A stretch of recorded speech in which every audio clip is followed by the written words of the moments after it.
On a pu réfléchir à des choses justement plus performantes, par exemple pour des réseaux d'Internet des objets, même s'ils ne sont pas directement connectés à une blockchain. Toutes ces réflexions autour de consensus distribué ont permis de rendre plus efficaces, je dirais, d'autres branches de l'informatique générale qui n'ont rien à voir avec le sujet. Donc les blockchains et l'académie travaillent pour moi vraiment main dans la main.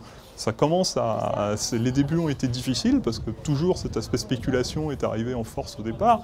Maintenant, je dirais, les études académiques autour des blockchains prennent vraiment des lettres de noblesse.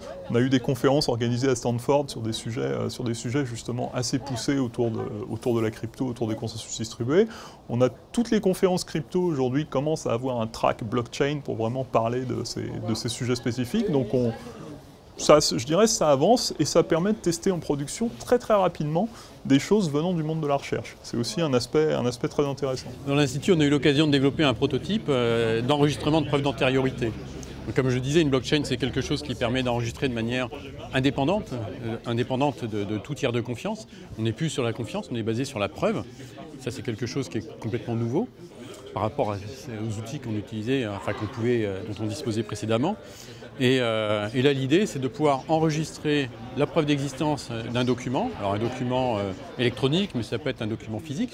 À travers une photo de l'objet physique, on a un document électronique et on peut enregistrer ce document électronique ensuite à l'intérieur de cette fameuse blockchain et de manière infalsifiable. À mon sens, on verra toujours un développement très important des blockchains dans leur première fonction qui est le produit financier, la monnaie, l'investissement.